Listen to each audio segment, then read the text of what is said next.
What's up guys, Fedor Holz here, and today I will share with you how to deal with aggressive players. I've been an aggressive player my entire career, and actually now I've tried to tune it down a bit. I just love to win pots, contest pots, get out there. And I have some advice for you today on how to deal with aggressive players like me and others who love to put in bets and make your life hard. Let's start right into it. First, I want to kick things off actually with a more advanced concept, because I think there's a lot of you that make a mistake by just putting all aggressive players in the same box. Oh, he's an aggressive player. He puts in too many chips, or maybe he bluffs too much or stuff like this. But there's actually a huge difference. And what I want you to think about is more about the value to bluff ratio, or let's say two separate questions. The first question is, how thin are they value betting? And the second question is, how wide are they bluffing? And those two things stand in direct correlation, because in the end, it's mostly about the value to bluff ratio and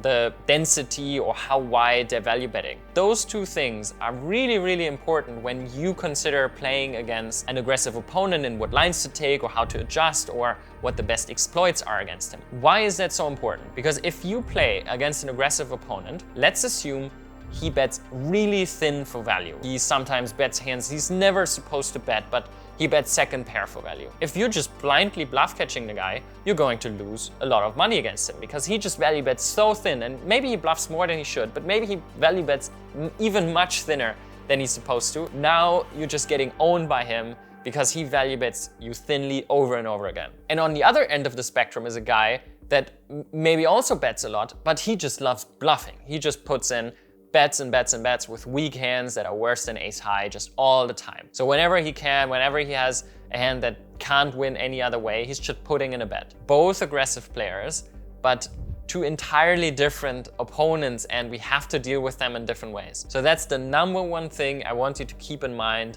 when you face an aggressive opponent. Think about how thin is he value betting, and think about how wide is he bluffing, and then try to put that in relation together with each other. So when we keep that in mind, how thin they're value betting and how wide they're bluffing, there are some very easy or direct exploits. And let's start with number one, which is folding bottom equity range. This is not something we want to overdo heavily, but generally against aggressive opponents where we know they put in too many chips on the flop, too many chips on the turn, on the river, and so on. Especially hands that don't make strong hands, can't really improve very much, and we're most likely going to fold to any aggression on turns and rivers. We want to be overfolding a little bit. In a spot where we assume that our opponent is probably making the mistake of putting in too many chips lightly, that's where we want to thin out our range a little bit by folding a bit more than we're supposed to. We don't want to overdo this, but this is the first idea, that we just start folding a little bit of our bottom range. Now the second idea is to increase our raise percentage. That might be a little bit counterintuitive, fighting aggression with aggression, but we want to choose the right hand class. Here we actually want to take hands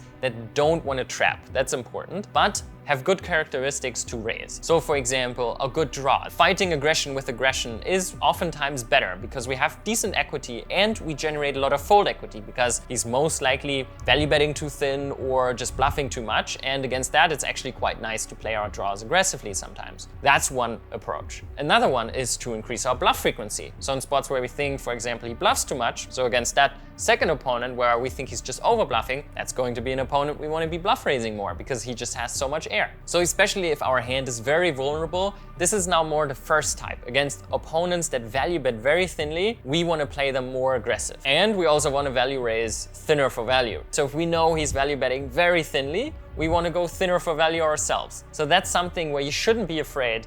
If you know that someone is just putting in too many chips too lightly, don't be afraid to raise. It's going to be a really nice tool to face that aggression. The third point I've touched on already, and this is actually essential. One of the biggest mistakes I see, and that players have made against me countless of times, is they just don't trap. They want to fast play every hand and want to end the hand and get in chips against me right away, and that leaves their range pretty weak and vulnerable. Strong opponents that understand this, they trap against aggressive opponents, because if you know your opponent is going to put in too many chips with too many hands, they value bet too thin or they bluff way too much, you want to give him rope. You want to give him room to put in those chips. If you raise now with a hand that is just the absolute nuts and has 95% equity and he can't improve, then you just take away for him the possibility to bluff it all off into you. And that is extremely important. So the third point is probably the one I would highlight the most is give your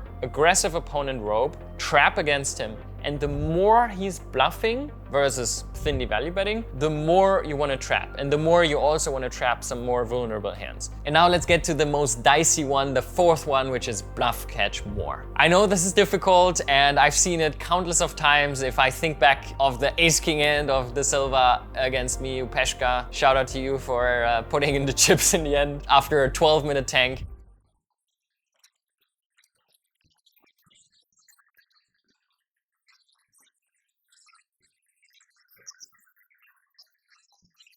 It's very difficult to bluff catch against aggressive opponents. You're not gonna have an easy life, but it is still important to not be scared to bluff catch from time to time and to really think each hand through. What helps me a lot is to think of intuitive bluffs. So when you look at your opponent and you think the hand through from his lens, I really try to understand what type of hands and categories of hands he ends up with on the river. For example, gut shots or missed draws or overcards that I think he probably plays this way. And then I try to understand if he gets there with on the river, does he bluff all those combos or maybe half of them or 2/3 or like sometimes gives up or never gives up? And then I can roughly estimate how big that chunk is of hands. Sometimes when all the things get there, let's say all the gut shots or open-enders get there or a lot of them get there, he doesn't have that many intuitive bluffs anymore because the bluffs that he could get there with, now I actually made hands. And so this would be a spot where I would not really want to bluff catch. But then on the other end, when I think it's a spot where he gets there with a lot of bluffs and he would need to give up a lot of bluffs, then I think that's a really nice spot to bluff catch more. So keep that in mind to try to think the hand through from your opponent's perspective and really try to think of those intuitive bluffs that he always bets on flop, always bets on turn, and then ends up there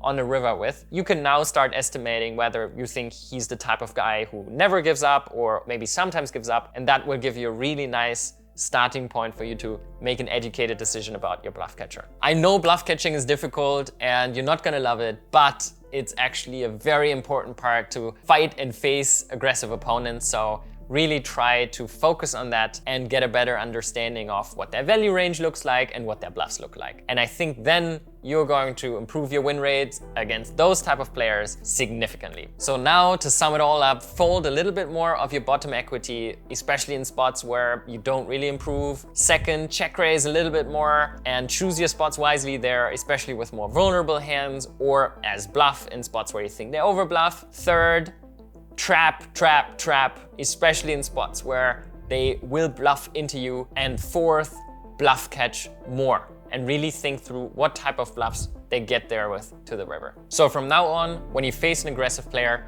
always think about how thin do they value bet, how much are they bluffing. This will help you face them much, much better and think of the 4 tips I gave you. If you guys like this video, then you will probably also like my video on my top 5 hotspots to bluff. And you might join the crew of aggressive players. I would love for you to leave a subscribe. It was a pleasure. See you guys the next time.